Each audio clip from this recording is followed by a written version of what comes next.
화제가 된 키워드를 좀 준비를 했어요. 바로 정서적 외도. 좀 들어보셨나요? 정서적인 외도? 정서적 정서적 외도? 최근에 이제 오피스 와이프, 오피스 허즈번드 때문에 이혼이 더 늘어났다고 하고 비슷한 상담들이 좀 많이 있어요. 뭐 남사친, 여사친 이 경계를 이제 넘나드는 관계가 참 문제인데 실제로 제가 이제 상담을 한 케이스 중에 하나였는데요. 남편이 들어오질 않아서 음식물 쓰레기를 두고 나갔어요. 그런데 남편이 바로 밑에서 전화를 받고 있는 거예요. 아, 뭐 걱정하지 말아라. 아, 내가 내일 도와줄게. 괜찮아, 괜찮아. 잘 자. 나한테는 한 번도 그런 말 해준 적이 없는 남편인데. 그래서 이제 누구냐? 그랬더니 당신이 아는 그 사람 직장 동료 누군데? 에이?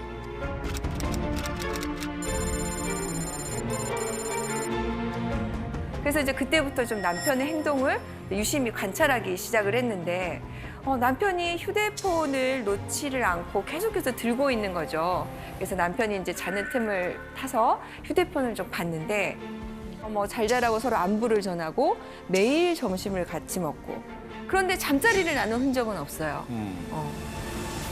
특이했던 거는 그 여성분이 운전면허를 막 따니까 운전 연수도 시켜주고. 네. 외도네. 외도다. 그래서 남편한테 이게 뭐냐 그랬더니 아 이런 거 가지고 왜 화를 내느냐 직장에서 친하게 지내다 보면 이 정도는 해줄 수 있지 아 그리고 나한테 좀 가르쳐 달라고 하길래 내가 좀 가르쳐 줬다 그리고 이분은 나하고만 이렇게 친하게 지내는 게 아니라 다른 사람하고 다 친하게 지내는 사람이다 근데 보니까 성격이 되게 좋아서 사실 좀 그런 것 같기도 해 그런데 우리 남편하고 너무 많은 대화를 나누는 거죠 그래서 부인이 여기에 대해서 이제 이런 관계를 좀 정리해달라. 이렇게 친하게 안 지냈으면 좋겠다고 요청을 했습니다. 그런데 남편의 반응은 오히려 화를 내면서 부인을 의부증으로 모는 거죠. 그래서 이혼 소송을 제기할까라고 이제 고민을 하고 상담을 오신 거였어. 자, 이렇게 이혼 청구를 한다면 이혼 사유가 될 수 있을까요? 이혼 사유가 될 것 같은데요. 네. 일단은 부부간의 신뢰가 조금 이렇게 서서히 깨지기 시작하는 그런 상황이어서 지속적인 어떤 부부 생활이 어려울 것 같아서 아마 이혼 사유가 됐다라고 저는 생각을 합니다. 네. 저도 사실은 이 코로나 전에는 매일 그 다른 여성과 점심을 먹었거든요. 네. 양희은 누님하고 저희 그 라디오가 끝나면 항상 점심시간이어서 근데 제가 양희은 누님 운전 연수를 해드리진 않아요. 아, 네. 제가 조직 생활은 안 해봤지만 조직에 생활하다 보면 뭐 그냥 친하게 지내는 관계가 될 수 있는데 그거를 성별로 구별을 하는 것도 참 애매할 것 같긴 해요. 네, 네. 근데 가장 중요한 포인트는 와이프가 몰랐다는 거죠. 네. 네. 만약에 정말 자연스럽게 동료 누가 나한테 연수시켜달래. 뭐 내가 돈을 받아야 되나? 이런 식으로 와이프랑 좀 편하게 얘기할 수 있는 거였다면 문제가 되는 관계가 아니었을 거예요. 네. 연수를 시켜줬다 하더라도. 근데 그걸 와이프가 모르게 했잖아요. 그러니까 그게 항상 문제가 되는 것 같아요. 말할 수 없는 관계가 생긴다는 거. 4주 후에 보죠. 네. 우리 이제 패널분들이 잘 지적을 해주셨는데요. 많은 분들이 육체적인 관계에 이르지 않으면 이 경우에는 이혼 사유가 되지 않는다라고 생각을 하는데 실제로 지금 가정법원에서 부정행위라고 했을 때는 훨씬 넓게 봐요. 그래서 야심한 시각에 갑자기 서로 하트를 주고받는다. 아무 말 없이. 네. 그리고 잘 자? 자고 있어? 이렇게 야심한 시각에 한다. 그러면 이것만으로도 넓게 봐서 부정행위다라고 지금 법원이 보고 있습니다. 서로 일을 돕다 보면 또 친밀한 관계가 되고 또 배우자하고 나눌 수 없는 얘기를 나눌 수 있는 관계가 또 되기도 하죠. 그런데 정말 중요한 문제는 배우자가 싫어할 것 같아서 얘기를 안 하다가 비밀이 생기기 시작하는 경우 결정적으로 배우자가 이 관계를 정리하라고 했는데 그거를 정리하지 못하는 경우 이건 이혼 사유가 될 수 있다고 생각을 합니다.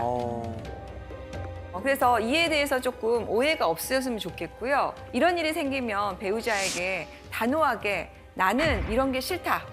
나는 이것을 안 했으면 좋겠다. 이 관계는 정리했으면 좋겠다라고 저는 얘기를 해주셨으면 좋겠습니다. 근데 이제 문제는 아까 제가 말씀드린 사례에서 휴대폰을 몰래 보는 게 문제예요.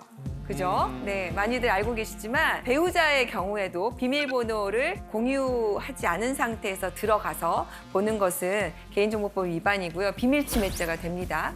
그래서 정말 이게 뭔가 있는 것 같은데 어떻게 하면 좋을지 해가지고 가끔 이제 저희가 상담해 오시는 분들 보면 탐정업체, 뭐 흥신소 업체, 조사 업체를 좀 소개해 주실 수 없냐 막 이렇게 많이 문의를 해 오세요. 그런데 이게 지금 개인정보를 침해하고 이렇게 뒤따라다니고 하는 것은 전부 다 불법입니다. 그리고 현재 법원에서는 위법하게 수집한 증거는 채택을 하지 않으려고 해요.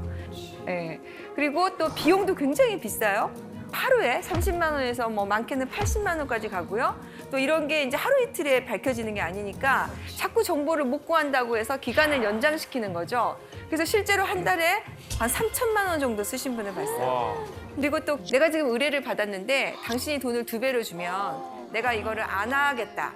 라고 하는 거를 제가 실제로 상담 중에 그런 문자 받는 걸 봤거든요. 그래서 이쪽으로 괜히 좀 힘을 안 쓰셨으면 좋겠고요. 그러면은 어떻게 알게 되냐 이런 것들 고민하시거든요. 그렇죠. 그 배우자의 외도 징후를 찾아낼 수 있는 방법 네, 없을까요? 그러게요. 네.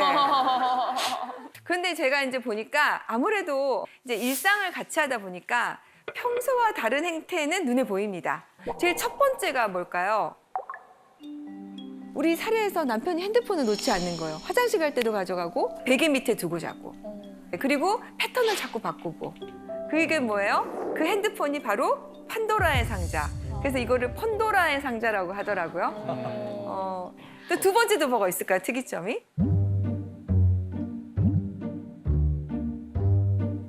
어디서 제일 많이 들킬까요? 차.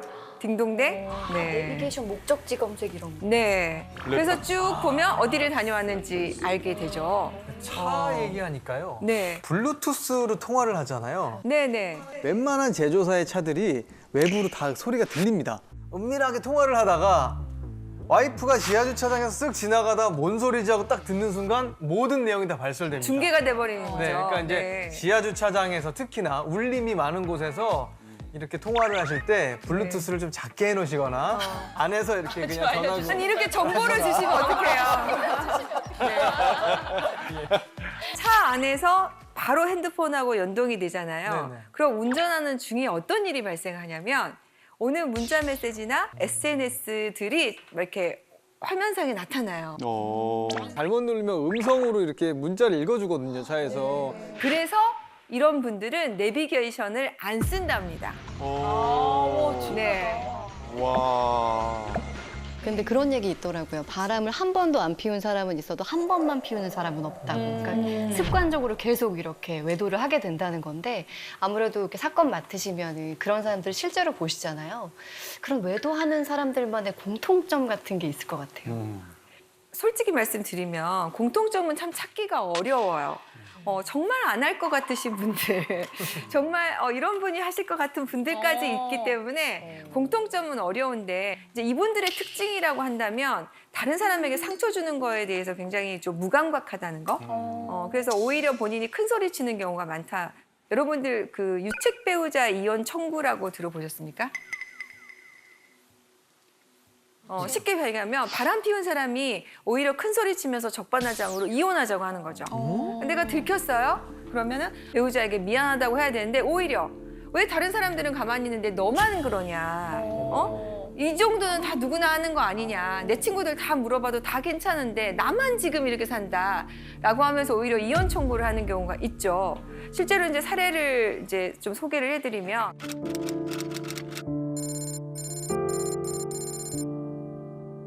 가난했을 시절에 힘들었을 때 만났어요. 그래서 부인이 남편 뒷바라지를 정말 열심히 했습니다. 그래서 정말 성공을 했어요. 이렇게 성공하면 이제 우리는 행복 시작 이럴 줄 알았는데 남편이 바람을 피우고 여자를 만나고 기가 막힌 상황이 이제 발생을 하는 거죠.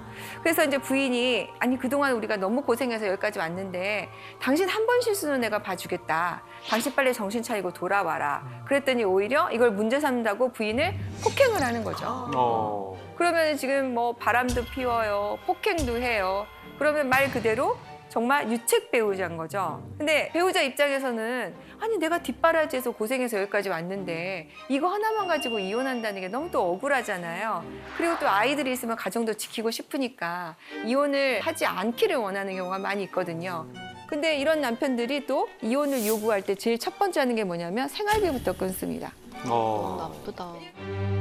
사실은 우리나라는 그동안에 유책주의를 유지해 왔어요. 그래서 이렇게 책임 있는 사람이 이혼 청구를 하는 건 왠지 우리의 도덕적인 감정에 좀 반하는 거 아닌가?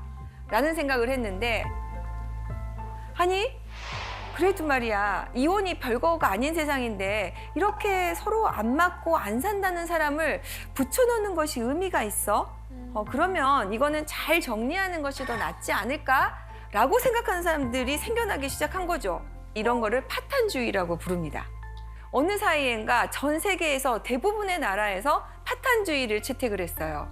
그래서 우리나라가 2015년 기준으로 OECD 국가 중에서 유일하게 유책주의를 채택하고 있는 나라가 된 겁니다. 그래서 대법원에서 공개 변론이 있었던 게 이제 우리도 파탄주의를 도입해서 잘 이혼하는 쪽으로 가야 되는 것이 아니냐라고 열렸죠. 당시에는 어떻게 결론이 났냐면 아직은 아닌 것 같다. 그런데 유책주의를 아직 유지해야 된다는 것에 가장 중요한 논거가 뭐였냐면 대부분의 이제 부정행위를 하고 폭력을 휘두르는 사람이 경제적으로 강자인 경우가 많아요. 그러니까 이 사람이 안 되겠어. 너 이제 보기 싫어. 나가. 라고 하면 이런 걸 이제 축출 이혼이라고요. 쫓아내버리는 거죠. 그리고 생활비도 안 주고 그러면은 이 사람들이 나가서 살 수가 없지 않습니까? 그래서 당시에는 유책 배우자의 행복 추구권과 그다음에 남아있는 배우자의 생존권과 어떤 것을 우선시할 것이냐 이렇게 해서 아직은 유책주의가 좀 필요하겠다. 특히 미성년 자녀가 있는 경우에는 이게 조금 필요하겠다라고 해서 7대 6으로 그 당시에 이제 유책주의를 유지하는 걸로 결론이 났어요. 그게 이제 2015년이니까 지금 벌써 2022년이잖아요. 이제 벌써 시간이 흐르면서 더 생각이 바뀌는 겁니다. 그래서 최근에는 어떤 판례까지 나왔냐면 바람을 피운 남편이 있었는데 만약에 그렇게 해서 바람을 피우는 중에도 살고 있는 배우자와 애들에 대해서 생활비를 넉넉히 주는 경우는 어떨까요? 그래서 2017년에 대법원에서 헤어지고 배우자에 대해서 생활비를 충분히 주고 거처도 마련하고 양육비를 줬다면 이 경우에는 예외적으로 이혼을 시켜주자. 이렇게 판례가 났어요. 그러니까 지금 흐름이 어디로 가고 있죠? 파탄주의로. 점점 파탄주의로 가고 있는 실정입니다. 그래서 앞으로는 우리가 이혼을 바라보고는 시점에서도 조금 더 지금 있는 삶을 잘 정리해서 앞으로 어떻게 살 것인가 라는 쪽으로 좀 가고 있는 것 같아요.